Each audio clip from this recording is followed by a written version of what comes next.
বলিউড অভিনেত্রী Jacqueline Fernandez জড়িয়ে থাকা ২০০ কোটি রুপির অর্থ পাচার মামলায় নতুন করে কঠোর অবস্থান নিয়েছে দিল্লির একটি আদালত। মামলার সর্বশেষ শুনানিতে আদালতের পর্যবেক্ষণে বলা হয়েছে, এই ঘটনায় তাকে শুধু প্রতারণার শিকার বা নির্দোষ হিসেবে দেখার সুযোগ নেই।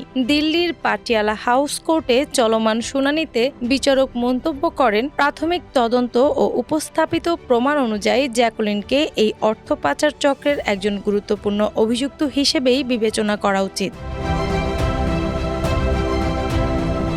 মামলার মূল হোতা হিসেবে অভিযুক্ত সুকেশ চন্দ্রশেখরের সঙ্গে তার সম্পর্ক কেবল ব্যক্তিগত পর্যায়ে সীমাবদ্ধ ছিল না বলেও আদালতে পর্যবেক্ষণে উঠে আসে। তদন্তকারী সংস্থার দেওয়া তথ্য ও নথির ভিত্তিতে আদালত জানায়, এই অর্থ পাচার প্রক্রিয়ার একাধিক পর্যায়ে জ্যাকুলিনের সক্রিয় সংশ্লিষ্টতা থাকতে পারে বলে প্রাথমিকভাবে ধারণা করা হচ্ছে। আদালতের মতে, সুকেশ চন্দ্রশেখরের অপরাধমূলক কর্মকাণ্ড সম্পর্কে জ্যাকুলিন সম্পূর্ণ অজ্ঞ ছিলেন, এই দাবি বিশ্বাসযোগ্য নয়।